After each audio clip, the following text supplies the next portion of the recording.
robot fighting ring. A 14-year-old boy named Hiro Hamada shows up with a robot he built himself. He's there to fight Yama, a reigning champion whose robot has never lost a match. Hiro's bot may look small and unimpressive at first, but when he activates its kill mode, it completely destroys Yama's robot, and Hiro walks away with all the prize money. Furious, Yama grabs Hiro's robot and sends his goons after him. But just in time, Hiro's older brother Tadashi arrives and rescues him. Tadashi scolds Hiro, telling him that bot fighting is illegal. Hiro replies, "Yeah, but it makes me a ton of money." As the two try to sneak away, the police show up and arrest them along with the other fighters. Their Aunt Cass, who's been taking care of them since their parents passed away, comes to bail them out, and she is not happy. She drags them home and gives them a serious scolding. Back in their room, Hiro gets ready to sneak out again with his bot. Tadashi stops him and says, "You graduated high school at 14, and this is what you're doing with your brain?" Hiro fires back, "What else should I do? Go to college like you? Just to relearn stuff I already know?" As Hiro tries to leave, Tadashi says, "Fine, I'll go with you." But instead of taking him back to the fighting ring, Tadashi takes him to his university. There, Hiro meets Tadashi's friends, Gogo, Wasabi, Honey Lemon, and Fred, and sees their amazing science projects. Then Tadashi brings him to his lab. He slaps a piece of tape on Hiro's arm and pulls it off, making Hiro yelp in pain. Hearing this, Baymax, a healthcare robot that Tadashi built, activates. Tadashi explains, "I've uploaded tons of medical research into his chip. He's basically a fully operational doctor." Baymax scans Hiro, detects the injury, and treats it immediately. After helping Hiro, Baymax says, "To deactivate me, say, I am satisfied with my care." When Hiro says the line, Baymax quietly shuts down and returns to his case. As the two brothers are talking, Professor Robert Callahan, head of the university's robotics department, walks in. He's a legendary name in the field. When Hiro tells him about his underground bot fighting, Professor Callahan says, "My daughter was into that kind of stuff too." Then he encourages Hiro to apply to the university. Outside, Hiro says, "I really want to get in here." Tadashi hands him a flyer and points to a line that says, "Get into the program by showcasing your invention at our annual tech fair." Hiro gets inspired, but he's still not sure what to build. He spends days brainstorming, but nothing clicks. Then, joking around, Tadashi literally flips Hiro upside down to help shake some ideas loose. Hiro glances at his old bot, and then, bam, the idea hits him.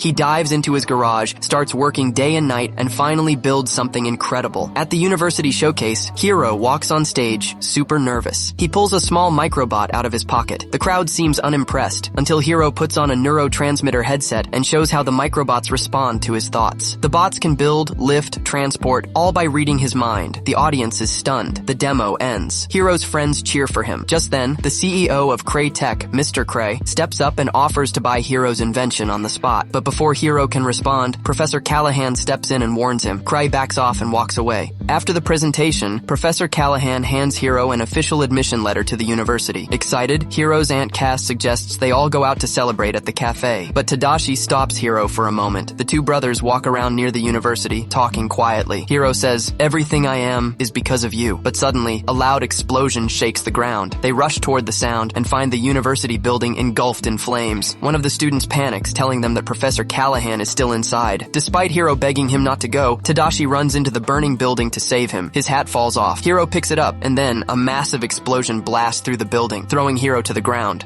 In the next scene, both Callahan and Tadashi are gone. The funeral is held. Friends and community members visit Hiro's home, grieving Tadashi's death. Hiro, shattered by the loss of his brother, retreats into himself. Days pass. Life begins returning to normal for everyone except Hiro. He loses all motivation, even refusing to attend the university he fought so hard to get into. Aunt Cass tries to comfort him, but Hiro barely speaks. One quiet day, after Aunt Cass leaves the house, Hiro starts cleaning up his old bot parts. Suddenly, a piece falls and lands on his foot. He yells out in pain, and that one cry activates Baymax, still stored in Tadashi's room. Baymax immediately tries to scan him and offer medical care, but Hiro doesn't want help. He tries to shut Baymax off, but instead slips and falls to the floor. As he lays there, something strange happens. He notices movement under the bed. He checks and finds a single microbot wriggling, as if it's trying to join the others. Hiro is confused. He assumes it's broken. After all, the rest were destroyed in the fire. He tosses it into a glass case and moves on, but Baymax picks it up, scans it closely, and says, "This microbot seems to be trying to go somewhere." Hiro jokes, "Then why don't you go see where it wants to go?" To Hiro's surprise, Baymax takes that literally and walks right out of the house following the bot's signal. Hiro quickly chases after him, but Aunt Cass stops him at the door. Trying not to raise suspicion, Hiro pretends everything's fine and sneaks out. By now, Baymax has gone quite far. Hiro follows the trail and finds Baymax outside an old abandoned warehouse where the microbot is trying to get inside. The door is locked, so they sneak in through a window. Baymax, because of his inflatable size can't fit, so he deflates himself slightly to squeeze through. Inside, they follow the microbot, and what Hiro sees shocks him. Someone has recreated and mass-produced his microbots, thousands of them, all moving in unison. As Hiro stares in disbelief, Baymax startles him with a sudden comment, causing Hiro to speak loudly. That noise alerts someone else in the warehouse. A mysterious figure wearing a kabuki mask steps out and commands the microbots to attack. Hiro and Baymax make a run for it. They spot the masked man approaching and leap out of a window. Baymax cushions Hiro with his balloon-like body, keeping him safe. They escape and head straight to the police station, but the officer doesn't believe a word they say. While they argue, Baymax's battery starts to die, making him act a little strange. Hiro quickly takes him back home and puts him on charge. While charging, Baymax notices Tadashi's hat sitting on the desk. He asks, "Who is that?" Hiro quietly replies, "That's Tadashi. He's gone." Baymax scans Hiro again and recognizes his emotional pain. To help, he contacts Tadashi's old friends. Then, gently, Baymax hugs Hiro. Hiro tells Baymax the full story of the fire, and it suddenly clicks. What if the fire wasn't an accident? What if the masked man started the fire to steal the microbots? Determined, Hiro takes Baymax to his garage and begins upgrading him. He builds a new chip filled with karate and combat training and installs it alongside Tadashi's original healthcare chip. He also creates a high-tech armored suit to make Baymax battle-ready. Hiro begins testing Baymax's new upgrades, preparing to go after the man in the mask, but as they head out, a mysterious van starts following them, though they don't notice it. They arrive at the abandoned warehouse, but it's completely empty now. Suddenly, the microbot in Baymax's container begins to react. They follow its signal all the way to the ocean dock, and that's where they see him, the masked man, riding a swarm of microbots, gliding over the water, coming straight toward them. Hiro and Baymax quickly hide. Just then, the same van pulls up next to them. It's Hiro's friends, Go-Go, Wasabi, Honey Lemon, and Fred. Hiro urges them to leave immediately, but before they can, the masked man attacks. Baymax shields everyone, and they all jump into the van, speeding off. But the masked man chases after them, launching microbots at the van, forcing it off a bridge. The van crashes into the water. Thinking they're dead, the masked man leaves. But Baymax inflates his balloon-like body and floats everyone safely to the surface. After the escape, the group decides they need to hide out, so Fred takes them to his mansion. Everyone is shocked to discover that Fred's actually rich. Inside, Hiro sketches the bird-shaped symbol he saw on the masked man's equipment. No one recognizes it. Then Fred comes up with a theory, straight from his comic book knowledge. What if the masked man is Cry? You did reject his offer to sell the microbots after all. That's when Baymax says, "I scanned the masked man earlier. I recorded his medical data." Hiro's eyes light up. "That's it. I'll build a scanner. A powerful one that can scan the entire city at once," he adds. "But we'll also need to upgrade ourselves if we want to stop him." They head back to the garage, and Hiro tells them, "The transmitter is probably hidden in the mask. If we get the mask off, we'll know who he is and how to stop him." He scans his friends and builds custom suits and gadgets for each one based on their unique inventions. He also fully upgrades Baymax, giving him rocket fists, wings, and the ability to fly. To test Baymax's flight capabilities, Hiro hops on and they soar across the entire city. Later, they rest on a rooftop, taking in the view. Baymax assumes they're done for the day and prepares to leave, but Hiro stops him saying, "No, we need to scan the whole city now." Baymax activates the scanner and detects a match far off on an island. The team heads there together. On the island, they discover a wrecked facility, completely abandoned. They find the control room, where a recorded video plays. Cry is presenting a teleportation project using a portal device. Despite warnings, he sends pilot Abigail into the unstable portal, and she becomes trapped inside. The system fails. The portal implodes, pulling everything toward it, and is shut down. Seeing this, the team realizes Cry might be using the microbots to rebuild the teleportation technology. While they're talking, the masked man suddenly appears and attacks. Baymax tries to protect them, but the masked man strikes hard, knocking Baymax aside. Hiro rushes to check on Baymax while the others try to fight back, but they're overpowered and knocked down. Just as the masked man prepares to finish them off, Hiro and Baymax return. The villain attacks again, and Hiro jumps on him. In the scuffle, his mask comes off. Hiro grabs it. As the man turns around, everyone is shocked. It's not Cray. It's Professor Callahan. Hiro is stunned. "You were supposed to be dead. You were in the fire." Callahan replies coldly, "I had your microbots." Hiro, his voice shaking with emotion, says, "Tadashi ran into the fire to save you." Callahan responds without remorse. That was his mistake. Enraged, Hiro gives Baymax a command. "Destroy him," but Baymax hesitates. His primary function is healthcare, not harm. So Hiro, in anger, removes Tadashi's chip, the one that makes Baymax compassionate. Baymax's eyes turn red. He enters combat mode. Baymax starts attacking Callahan, but everyone else tries to stop him. In the struggle, the hero drops the mask, which Callahan picks up and uses the microbots to escape. Meanwhile, Honey grabs a chip and inserts it into Baymax, returning him to normal. Callahan gets away. Seeing this, the hero gets angry at everyone. They explain that they only wanted to catch Callahan, not hurt him, but the hero doesn't listen and orders Baymax to track Callahan, though Baymax's sensor isn't working. The hero takes Baymax to the garage to fix the scanner. anymore. The hero tries to remove Tadashi's chip again, but Baymax has revoked the hero's access. He says the hero put him in danger. The hero gets furious, but Baymax explains Tadashi built him to help everyone. Baymax then shows the hero videos from Tadashi's creation process, which makes the hero understand Tadashi's intention and get emotional. Just then, all their friends arrive. The hero apologizes, and they forgive him. They hand over a USB drive to show him something. When the hero plugs it into his laptop, they watch a video revealing that the pilot who went into the portal was Callahan's daughter. That's why Callahan blamed Cry for her death and stole the microbots to take revenge. Everyone gears up and heads toward Cry's new building. The scene shifts to Cry opening his building. Suddenly, Callahan arrives, capturing him with the microbots and activating a portal that starts pulling the building in. The heroes try to stop Callahan, but he ignores them and attacks with the microbots, knocking Baymax away. The hero is pulled into the building and dragged toward the portal but grabs a wire. The others attack Callahan. Callahan traps them all, but the hero encourages everyone not to lose hope and find a way out. They listen and escape through different paths. Seeing the hero in danger, Baymax breaks free using his rocket hand and saves him. Meanwhile, Callahan leaves Cray and moves toward them. The hero shares a new plan. Instead of going for the mask, attack the microbots to scatter them into the portal. Honey and Fred create smoke, blinding Callahan. The team separates the microbots and sends them into the portal. Callahan captures Baymax and the hero, but he's out of microbots to attack. Baymax splits the microbots and breaks Callahan's mask, causing the portal to fall but not close. Everyone starts to escape, but Baymax senses someone alive inside the portal. It's a girl in hypersleep. They realize it's Abigail. Baymax and the hero enter the portal to rescue her. They find themselves in a completely different world and locate Abigail. As they move toward the closing portal, a piece of Cry's building hits Baymax's body, damaging his suit and disabling his thrusters. Baymax says, "I have one more way." He connects his arm to a boat and repairs the rocket. This will send them both out but leave Baymax behind. Baymax tells the hero that to switch him off, the hero has to say, "I'm okay." The hero refuses, saying, "I don't want to lose you too." Baymax replies, "I'll always be with you." The hero, tears in his eyes, says, "I'm okay." Smiling, Baymax fixes the rocket and flies away. The hero comes out of the portal with Abigail. Everyone is heartbroken not seeing Baymax. Abigail is taken to the hospital for a checkup. Callahan is arrested. After all that, everyone starts living happily in their own lives. One day, the hero takes out Baymax's rocket hand and finds Tadashi's chip inside it. He uses it to build a new Baymax and inserts the chip. Baymax comes back, fully restored with all his memories. Then, the hero fulfills his brother's dream and begins helping people alongside all the heroes. Have you ever helped someone too? Be sure to let me know in the comments.